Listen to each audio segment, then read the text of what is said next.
如果可以喺退休之後解鎖一個新身份，你會揀咩？運動新手、導賞員定係 AI 達人？今年73歲嘅麥生就喺恒生銀髮學院用自己嘅節奏解鎖新技能，仲多咗一個特別嘅身份。自己喺嗰個工作崗位咧，已經超過20年啦，有機會俾自己可以退翻我落嚟咧 relax 下、輕鬆下，多啲時間可以追求另外一種咁嘅生活。最近，麥生參加咗由恒生銀行聯同香港公益金以及4間社區夥伴舉辦嘅恒生銀髮學院，計劃為長者提供一個平台，聯繫社區，共享學習。預計首年惠及最少800名65歲或以上嘅長者。麥生就參加咗學院舉辦嘅 Pickleball 課程，同其他老友記一齊追上潮流，做下運動，展露精力充沛嘅一面。呢個始終都係一個新興嘅運動啦，我都覺得好開心啊！即係大家都仲咁青春，咁有活力。我先連咩 Pickleball 都唔知係乜嘢嚟，球拍都未見過咁啊！所以今次真係學咗好多嘢，好新啊，講真係啊，同埋好 hit 啊！而家係兼夾係室內啦，舒服啲啦，俾我哋唔使咁索氣啊！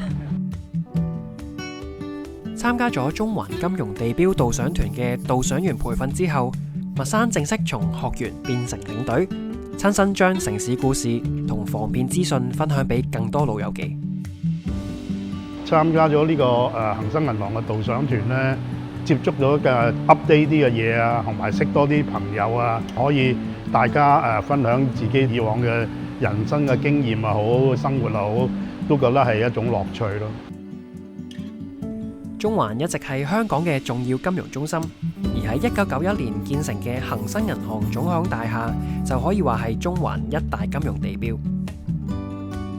以前咧，恒生銀行咧好多分行啊、總行咧個大門都係金銅色嘅鐵閘，咁啊有個 H 個 logo， 咁啊亦都有錢幣嘅標誌嘅。時代嘅進步咧，而家咧就冚唪唥都變咗係大嘅落地玻璃啊，呢個係一個現代嘅一個特色啦。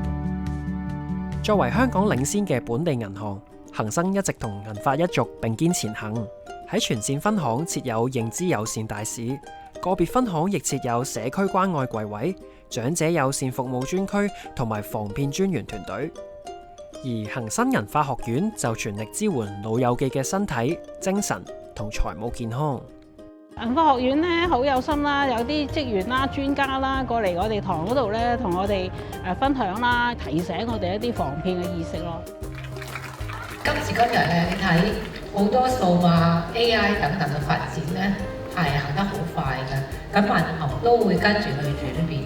不過唔理銀行點轉咧，未來嘅銀行應該係屬於每一代嘅人，包括我哋嘅長者朋友。我相信政府都可以參與其中嘅。我哋而家越嚟越多講緊咧，就係政商民合作啦，針對社會上有需求嘅一齊落去。最新嘅科學研究發現咧，人踏入去呢個老齡期咧，個大腦功能咧係仍然可以活化㗎。